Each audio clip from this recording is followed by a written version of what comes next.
నేను క్రాంతి బార్లిపూడి. మొన్న నా వీడియోకి మీ స్పందన నాకు కొండంత ధైర్యాన్ని ఇచ్చింది.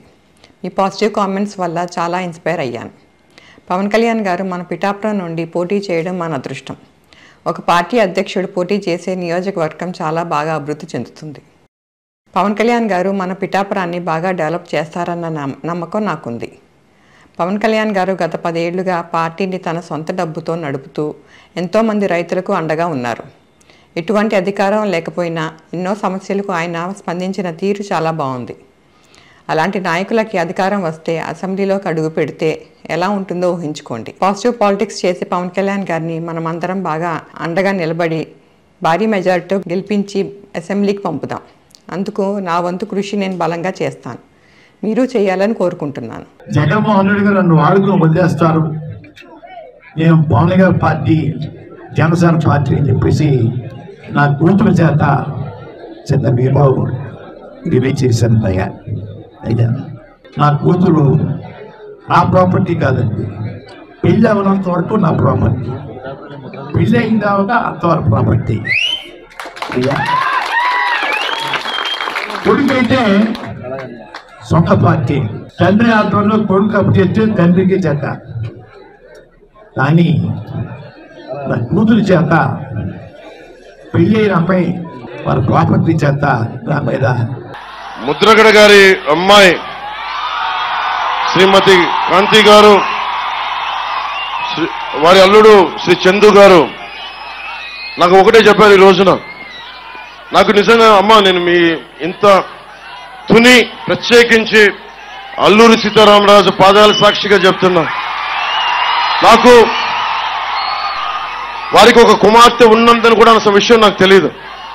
కాంతి గారు ఉన్నారు అని నాకు విషయం కూడా తెలియదు. నాకు నేను మనస్ఫూర్తిగా చెప్తున్నాను, నాన్నగారిని ఒక మాట అనాలని కానీ ఆయన వైసీపీకి వెళ్ళినా నాకేం ఇబ్బంది లేదు, గౌరవిస్తాను పెద్దల్ని. ఈ రోజున తుని సభ సాక్షిగా చెప్తున్నాను, కాంతి గారు జాయిన్ అవుతానంటే నేను ఒకటే మాట చెప్తున్నాను, నేను తండ్రికి కుటుంబానికి కూతురికి వేరు చేసే వ్యక్తిని కాదు. నేను మీ నాన్నగారికి, నాకు ఎందుకంటే ఒక తండ్రి బాధ నేను అర్థం చేసుకోగలను, అలాగే తల్లి ఒక కూతురు బాధ్యత నేను అర్థం చేసుకోగలను.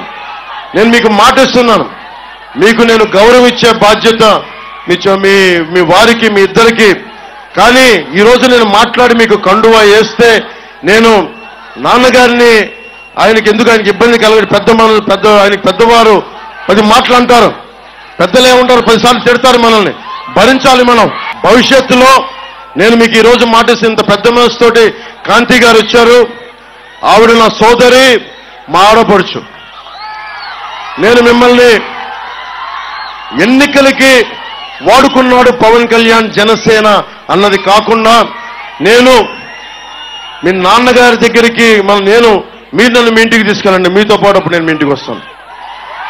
నేను మిమ్మల్ని తీసుకెళ్ళి, ఎందుకంటే మనం ఎన్ని గొడవలున్నా మనం వచ్చి కూర్చొని ఆయనతో మనం విభేదించవచ్చు, అభిప్రాయ భేదాలు ఉండొచ్చు, పాలసీ పరంగా విభేదాలు ఉండొచ్చు, కానీ వేరే పార్టీలో ఉండొచ్చు. కానీ నేను ఇచ్చే గౌరవం అందరికీ, పెద్దలందరికీ ఇచ్చే గౌరవం.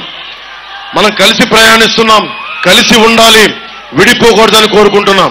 నేను సగటు రాజకీయ నాయకుడిని కాదు, నేను మీ ఇంటి వాడిని, మీ కుటుంబ సభ్యుడిని, మీ సోదరుల్లో ఒకరిని, మీ అన్నదమ్ముల్లో ఒకరిని, సాటి మనిషిని, మానవ హక్కుల్ని కాపాడుకోవాలనుకునేవాడిని.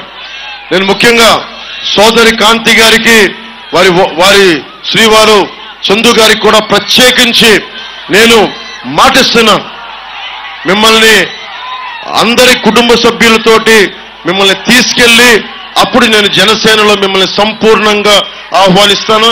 ఈ రోజున జనసేనలో ఉన్నారు, కానీ మిమ్మల్ని చెయ్యపట్టి సగర్వంగా తీసుకెళ్లి నేను నాన్నగారి దగ్గర తీసుకెళ్లి మరి మీరు తీసుకెళ్ళండి, ఆయనకి చెప్పి మిమ్మల్ని తీసుకొస్తానని మనస్ఫూర్తిగా.